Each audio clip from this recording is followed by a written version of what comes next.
Shalom bagimu yang diberkati dan dirahmati Tuhan, salam sehat selalu.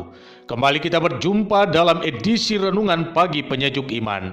Tema pagi ini, yang mendengar firman, dialah yang menang. Untuk layan firman, mari kita berdoa. Ya Tuhan, kami bersyukur atas kehidupan yang Engkau anugerahkan, dan kami hendak mengisinya dengan firman-Mu. Kuasa Roh Kudus-Mu bekerja memampukan kami untuk mengerti firman-Mu. Di dalam nama Tuhan Yesus kami berdoa. Amin. Firman Tuhan hari ini, Yosua pasal 5 ayat 15 demikian.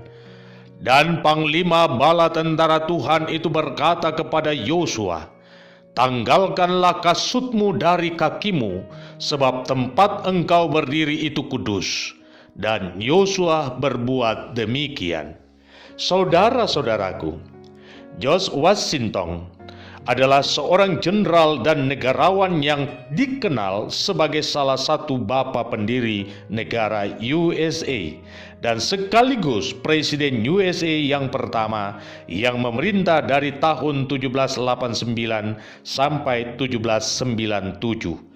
Ia memimpin pasukan Patriot selama Perang Revolusi Amerika untuk lepas dari cengkraman Britania Raya.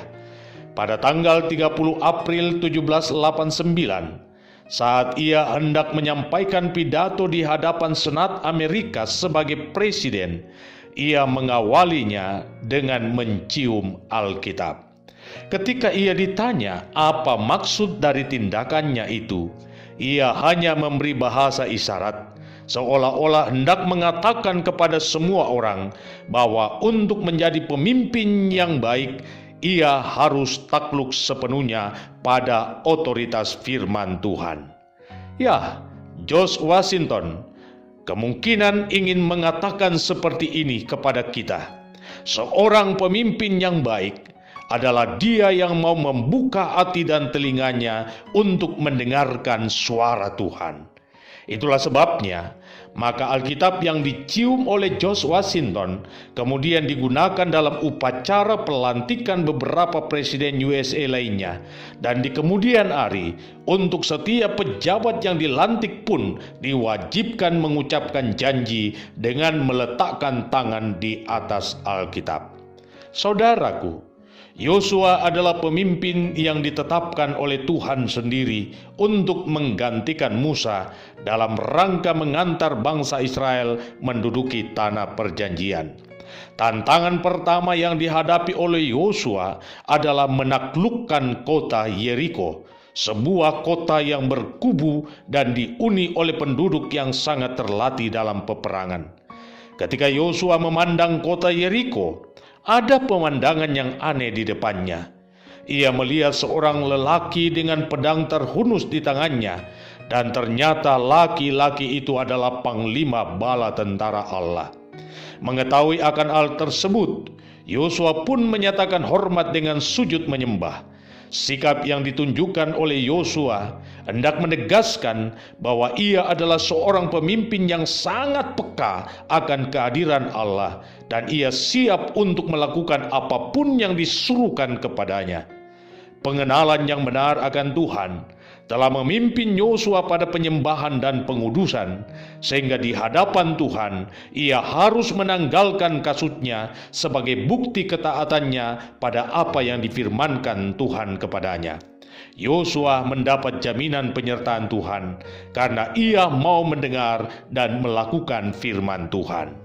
Tidaklah salah, saudaraku, jika kepada umat Israel sebelum mereka menjejakkan kaki di tanah perjanjian, Musa telah menyampaikan pesan ini sebagaimana yang dicatat dalam Ulangan pasal 28 ayat 1 dan 2. Jika engkau baik-baik mendengarkan suara Tuhan Allahmu dan melakukan dengan setia segala perintahnya yang kusampaikan kepadamu pada hari ini, maka Tuhan Allahmu akan mengangkat engkau di atas segala bangsa di bumi.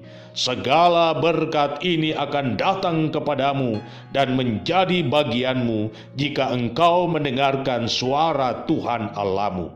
Iya, Tuhan Yesus sendiri telah bersabda dalam Lukas pasal 11 ayat 28 demikian, yang berbahagia ialah mereka yang mendengarkan firman Allah dan yang memeliharanya. Inilah yang hendak saya tegaskan kepada Anda. Jika Anda merindukan hidup Anda mau diberkati, maka sebelum beraktivitas, awali hari Anda dengan membaca dan merenungkan firman-Nya.